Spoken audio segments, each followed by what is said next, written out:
Siapa sangka, negara yang selama ini sering diremehkan oleh sebagian orang barat justru menjadi tempat yang paling nyaman bagi bule-bule mancanegara, termasuk bule Jerman dan Perancis. Awalnya mereka datang ke Indonesia hanya dengan ekspektasi liburan singkat, namun kenyataan yang mereka temui jauh melampaui bayangan. Banyak dari mereka yang justru mengalami apa yang kini sering disebut sebagai efek Indonesia, sebuah kondisi di mana seseorang jatuh cinta pada kenyamanan hidup di Indonesia sampai-sampai ogah pulang ke negara asalnya sendiri. Do you ever see yourself returning to your home country? Yes and no.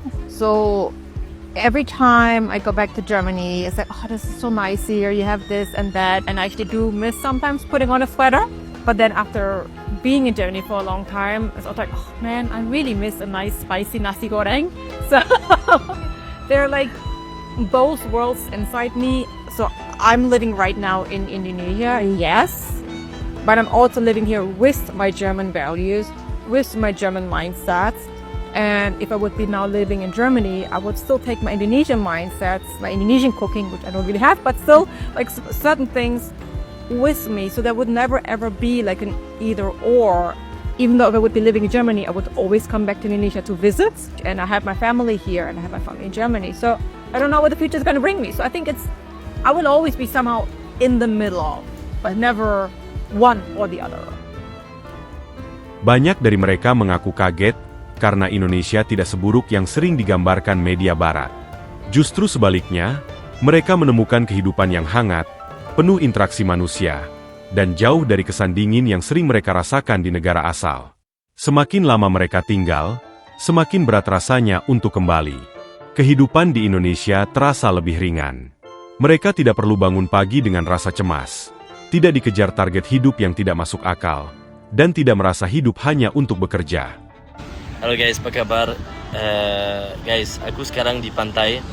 Saya duduk di sunbed di depan laut dan minum ini guys, coconut. Nah guys, itu harganya total Rp80.000. Murah banget. Guys, ini harga di Prancis, kalau di Italia, di Amerika, negara yang kalian tahu, harganya total pasti €50. Itu sampai 1 juta. Waduh. Tapi lihat guys, lihat. Waduh. Woi, sehat banget. Itu kenapa saya cinta sama Bali.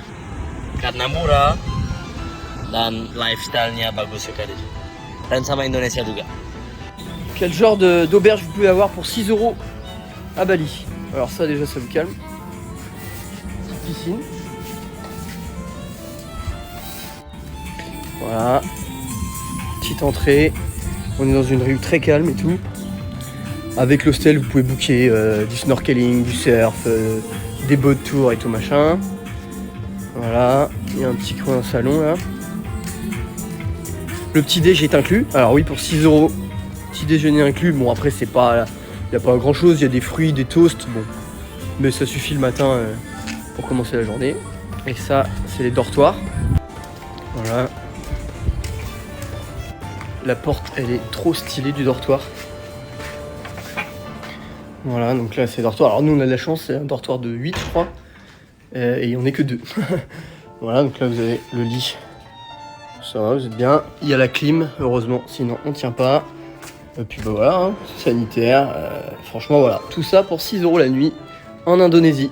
10 €, c'est le budget que je dépense quotidiennement en Indonésie depuis mon arrivée. Et sur un budget de 10 € par jour, il y a 5 € qui partent dans la nourriture. Mais qu'est-ce que je mange à Java avec 5 € par jour? Eh ben suis-moi, je te montre tout. On commence avec le bakso, un plat de boulettes de viande servie dans un bouillon. Les boulettes peuvent être préparées à base de porc, notamment à Bali, tandis que sur les autres îles, majoritairement musulmanes, elles sont généralement faites de bœuf ou de poulet. Tu peux manger le bakso dans les warung, des petits restos locaux, ou le prendre à emporter. Celui-ci m'a coûté 20 000 roupies et celui à emporter était à 10 000 roupies. Ça, c'est une vraie découverte, un régal. Ça s'appelle putu. Ce sont des gâteaux de riz cuits dans des tubes en bambou. Pour les préparer, de la farine de riz est placée dans un bambou avec du sucre de coco, puis ça cuit à la vapeur et ça coûte 15 000 roupies la boîte. Les gorengen, ce sont des fritures de fruits, de légumes ou de tofu ou de tempeh. On trouve beaucoup de fritures en Indonésie et ça coûte environ 1000 roupies la pièce ou 12 000 roupies pour une boîte remplie comme celle-ci. Ça, c'est le roti pâtissière Kaya. Un pain moelleux au pendant garni d'une crème sucrée à base de lait de coco. C'est 3000 roupies l'unité. Au resto dans un endroit touristique, j'ai payé 30 000 roupies ce plat, 10 000 pour le tempeh frit et la soupe était à 15 000 roupies. Ça te donne une bonne idée du coût de la vie en Indonésie.